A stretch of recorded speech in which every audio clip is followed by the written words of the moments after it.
Hey, good afternoon, everybody. Dr. John Michael Salvato, and you are watching the Peak Performance Blueprint, a program that we bring to you every day at 12 noon Eastern Time, Monday through Thursday, in addition to our Inner Alchemy program on Fridays at 1 p.m. Although this week might be a little bit different schedule. We might, depending on my surgery, there might be a few changes in the schedule, but normally Monday through Thursday at noon, and then Fridays for the Inner Alchemy program at 1 o'clock Eastern Time. And the idea behind these programs is to share with you just one idea, one small shift you can make in your daily method of operation, in your thought process, your beliefs, or your business that can have an impact on your general life. And today was an interesting day because I generally prepare for these sessions in the morning.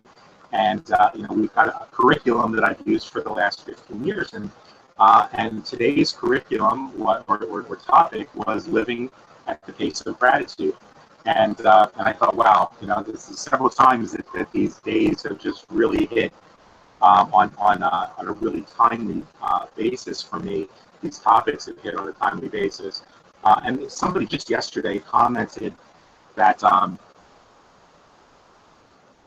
they were really enjoying my new practice of starting the day with gratitude and sharing that on Facebook.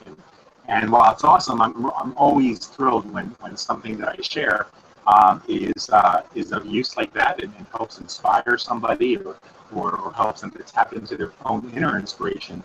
The truth is that it's been about 11 or 12 years that's I've been doing this gratitude practice for about 12 years, maybe 11 years, and it's just that my pace of my life has been so frenetic. And in fact, I would say that beginning in 1981, the first year that I hit a six-figure income, that set the pace for my life going forward for 36 years.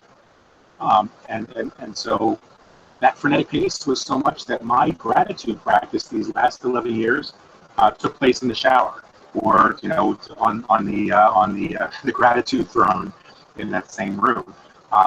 It wasn't something that I set time specifically apart for. It wasn't something that I wrote out. It wasn't something that was really got the attention or the discipline that it deserved. I was a busy guy with a lot to do, as most of you know, and so for me, the gratitude practice took place while I was in the shower. And it was only after I had the heart attack on the 24th of August that things really started to change for me. And I really started to take a look at what was going on in my life and what was going on in the pace of my life. And so, the day that I had the heart attack, lying on the stretcher, after telling my fiance, what could have been goodbye for the last time, and asking him to tell my parents the same thing and let them know that I loved and appreciated them. Some of the last thoughts I was having getting built in there was my gratitude practice, was just to be grateful for all the things in my life and to say that one last time, to put that out there one last time. And, it was after the surgery when I was in intensive care that I couldn't even get out of bed. I couldn't get in the shower. And I stopped to think about that gratitude practice. And because it was in a different environment, I was in bed and sitting and focusing on nothing but the gratitude for the fact that I was still alive, for the doctor's hands, for the people that loved me. I really stopped to think. And I remembered back in 1983, when I first started working with Dr. Louise Hay, shortly after my diagnosis with full-blown AIDS, that she said to this group, there were 75 of us that would get together. At that time, there was 45 of us getting together at her apartment, and we later grew to about 75 people. We moved to a community center, and she said heart attacks are manifestations of the feeling that there are some kind of outside forces outside of our control that are squeezing every ounce of joy out of our lives. And I thought about that in that hospital. I thought about how the experience of my business partner allowing his trophy wife to sabotage every business project he and I were working on outside this industry. I how she screwed me out of $3,000 to $5,000 that were medically necessary for me to be able to afford my medications and to afford my continuation of care.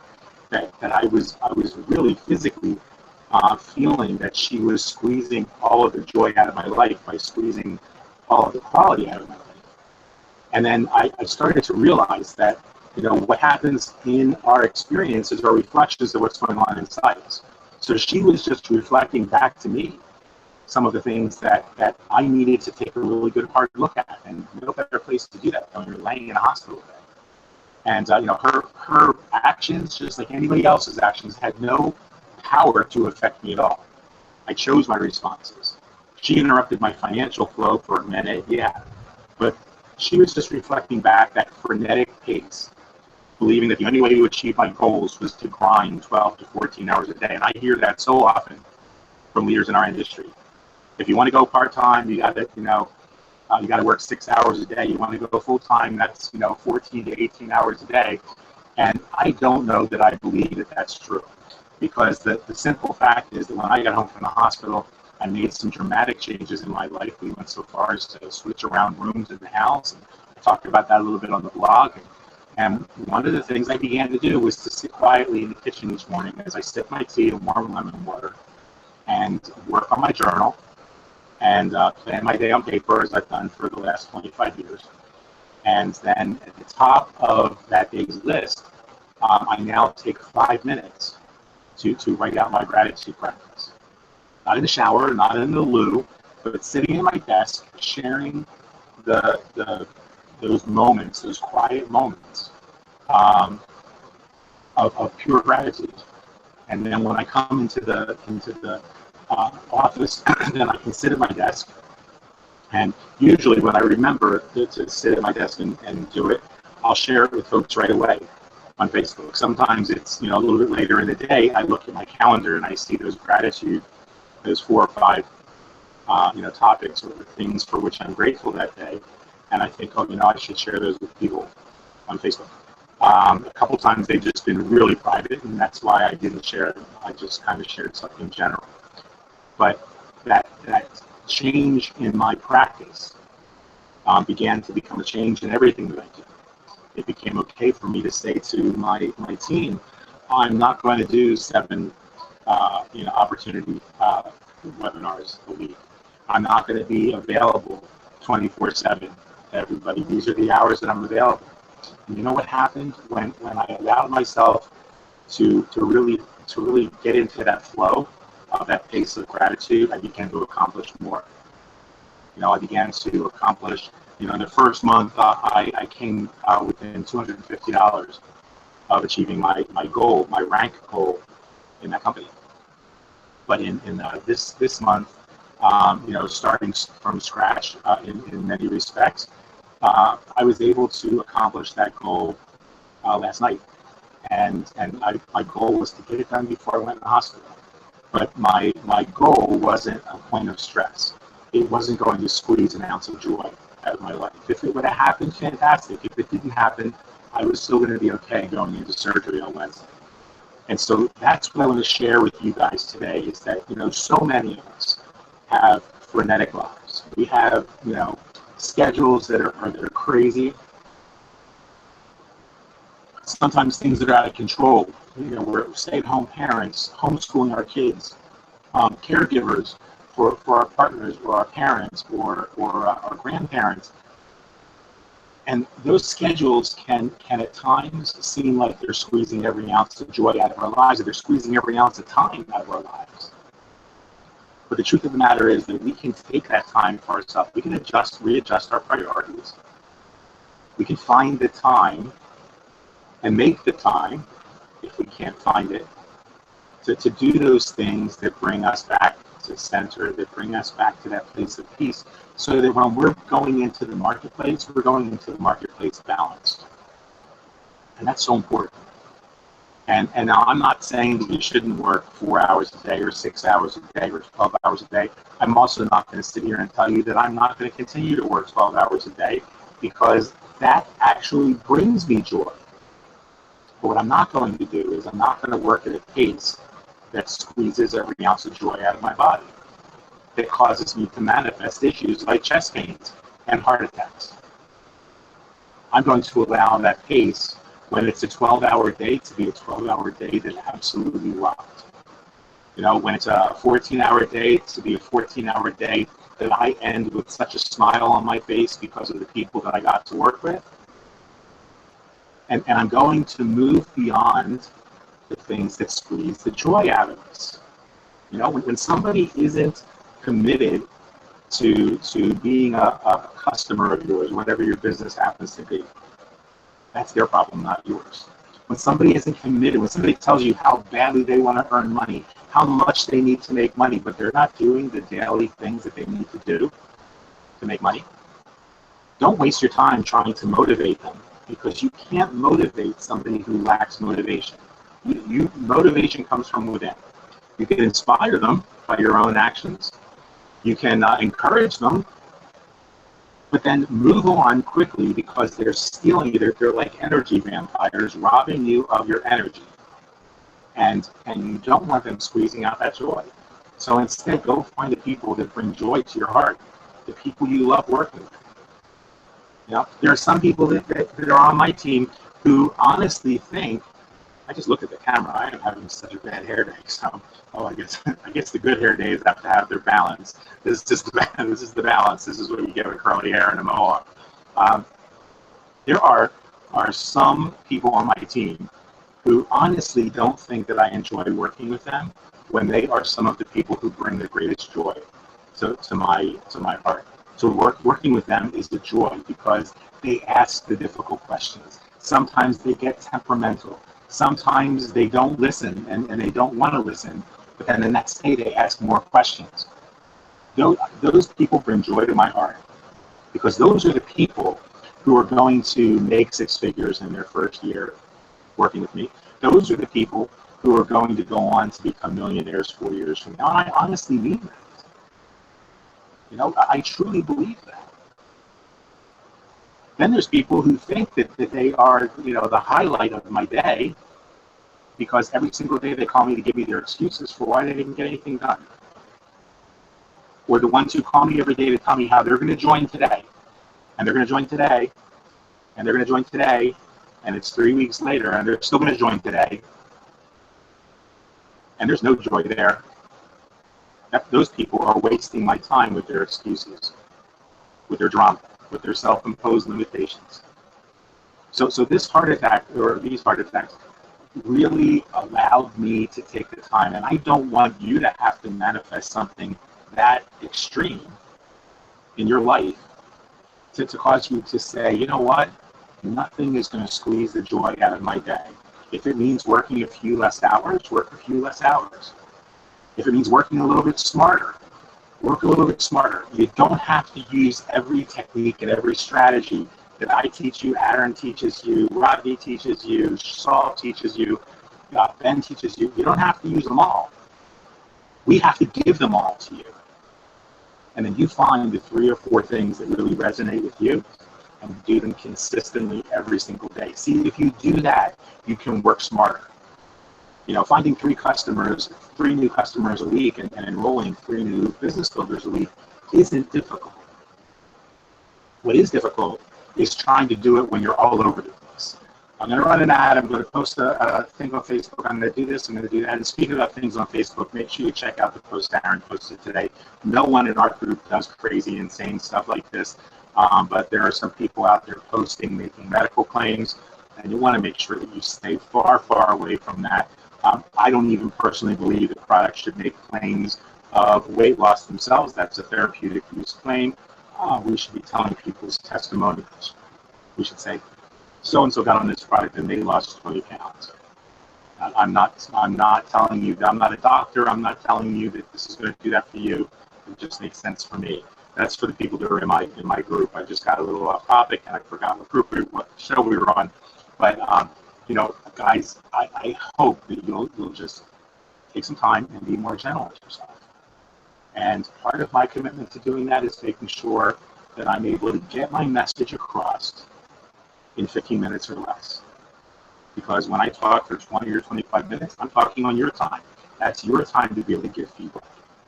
And then that makes us go over, and that also means that I'm eating into the time that squeezes some of that joy from your day. So that's my commitment to you guys. And go ahead and open your mics and share anything you want to share about that topic, or any other topic. Can you hear me? We sure can. One of my favorite practices that I do in the gratitude realm is from The Secret. And I got introduced to The Secret about 5 years ago. And it's like, okay, yeah, this really is hitting home for me. This is awesome. So it's the gratitude rock thing. And, you know, at night, you know, you keep it with you. And every time you touch it, you have to think of something that you are grateful for at that moment. So, you know, if you keep it in your pocket, you put your hand in your pocket, it's like, oh, rock. Okay, you know, right now I'm grateful that I'm able to stand up without pain. You know, that kind of thing. So that's awesome. At night, I actually kept it under my pillow. And I would hold it and think of 10 things that happened throughout the day that I was grateful for. And then I focused on what was the best of the best of the best. What was the cream of the crop, number one best thing that happened to you today? And I would think about that. And, you know, you're going to sleep with this awesomeness rotating in your head. That just makes it more awesome the next day, because you're going to wake up the next day and you're going to be like, ah, dude, yes, great things happened to me yesterday. Even better things are going to happen to me today.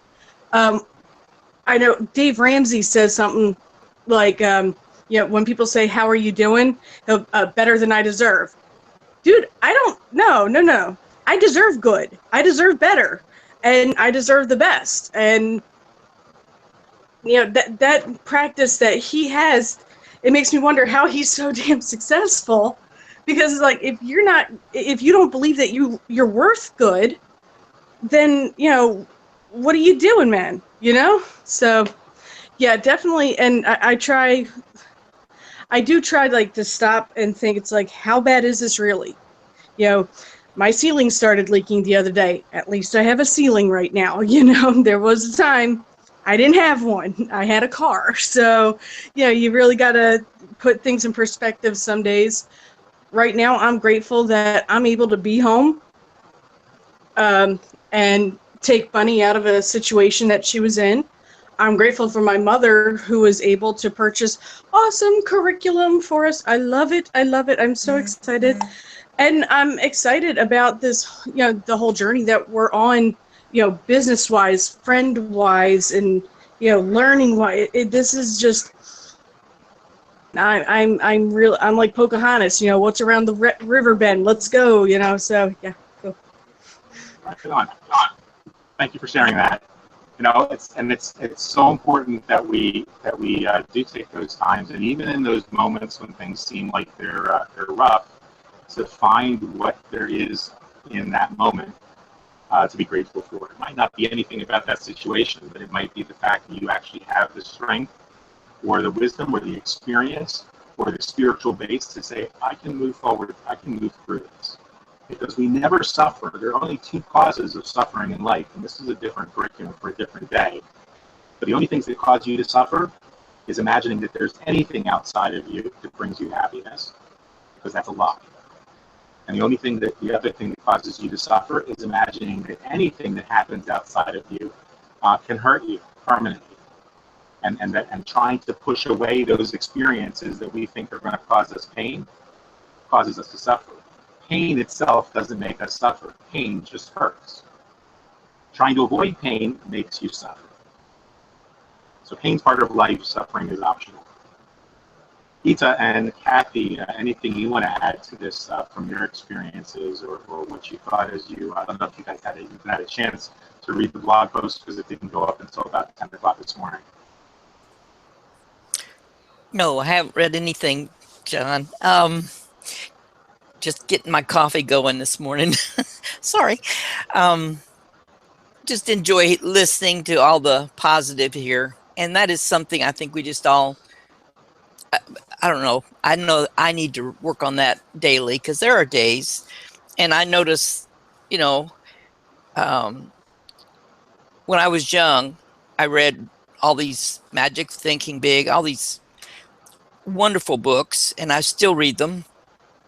But I noticed, I get a little um, more negative as I got older, and as I stayed home more and got away from people and skills.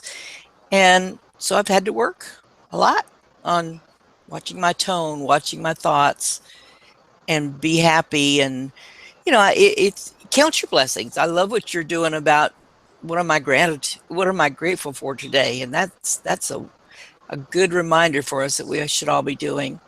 And I am starting my day each day. I notice when I get up, I'm saying, Lord, thank you for today, and thank you for all that you do. And those kinds of things. I start thinking right thoughts right away in the beginning of the day, and it starts the tone of my day. So it runs a whole lot sweeter when you get started right.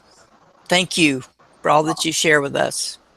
You're welcome. And thank you for being so honest and so vulnerable and sharing those thoughts with us. It's scary to me how many people wake up and the first thing they do is put on the news, or they read the newspaper, or go to sleep, and the last thing that they do is listen to the 11 o'clock news. And they take those horrors to bed with them.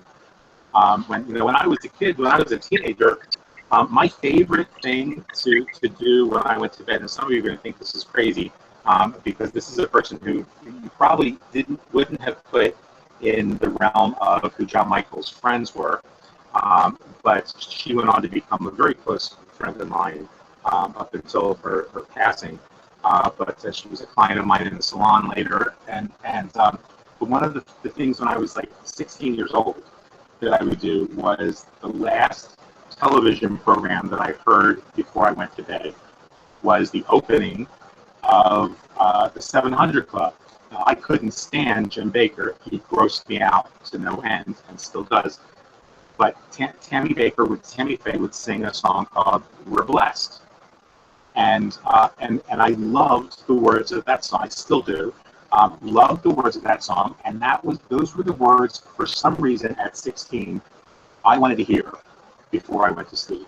And when she was done singing the song, and she had raccoon eyes and her mascara was all over her cheeks, I turned off the TV. And those were the things that I brought into sleep with me, was recognition of the fact that indeed I really was so very blessed in everything that happens in my life. Now I was a kid who was being bullied at 16. But listening to that song every night, I didn't take bullying to sleep with me.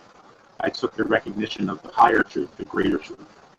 And so thank you for that, Kathy. And guys, whatever that journey is for you, start it. Whether it's doing it on Facebook, and I have friends on Facebook who've been inspired to do this, and their 5 things of gratitude are things of gratitude to their higher power, and they speak directly to that relationship on Facebook.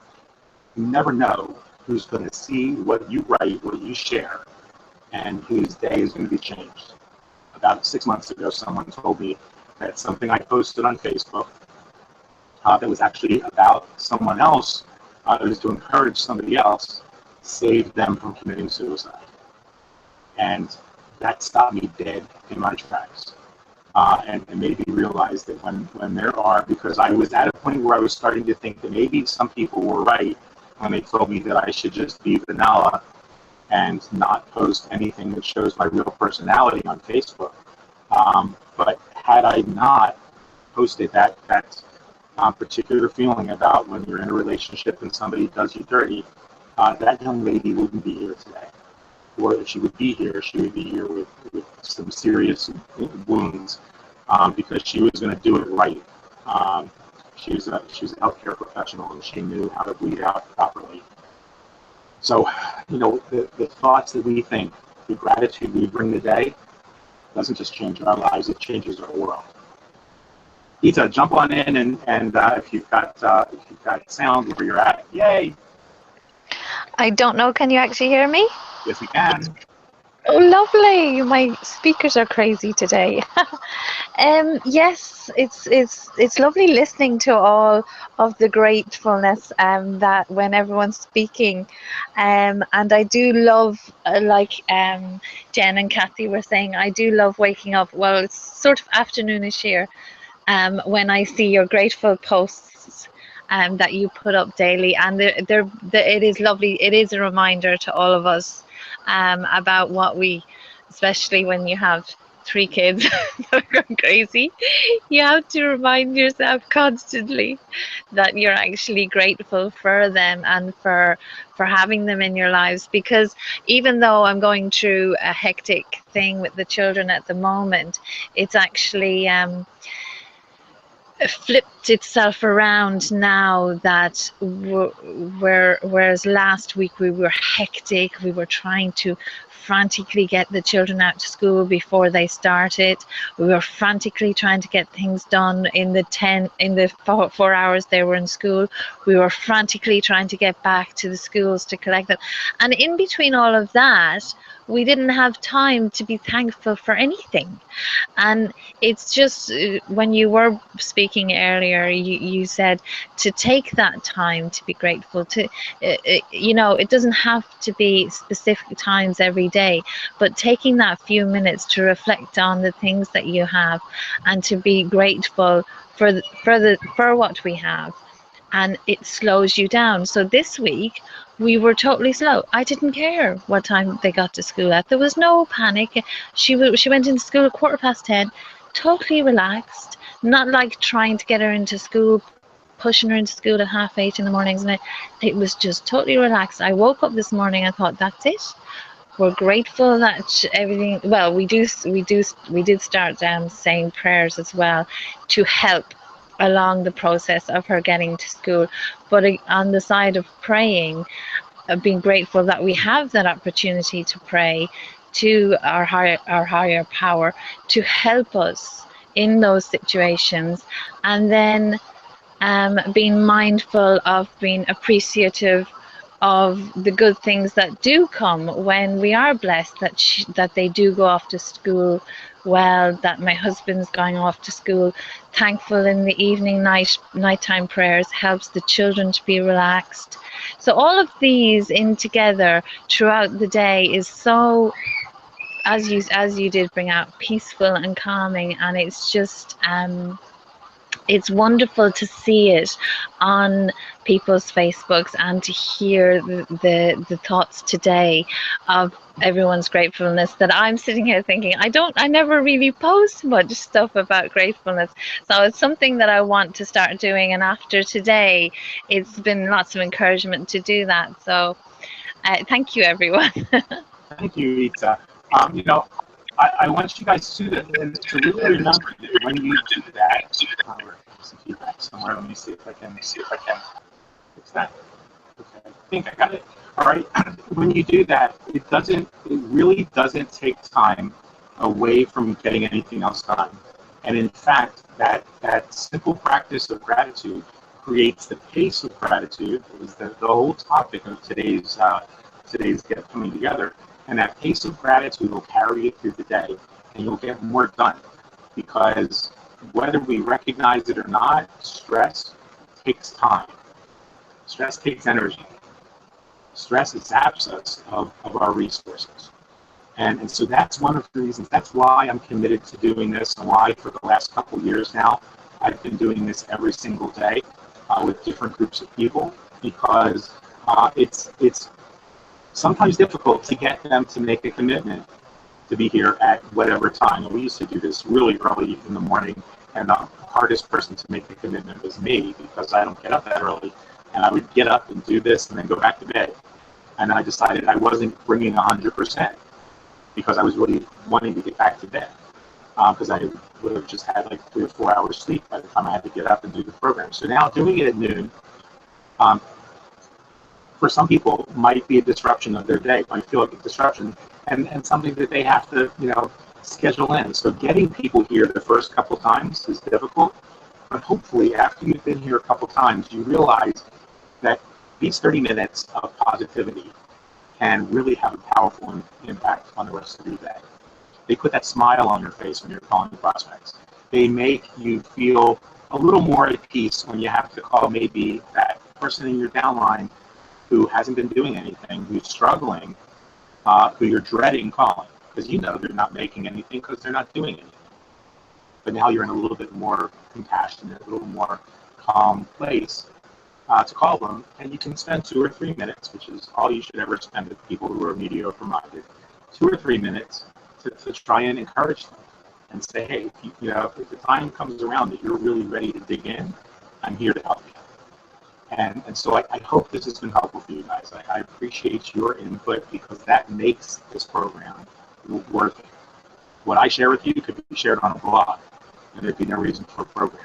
It's your participation that makes this absolutely and positively worth it.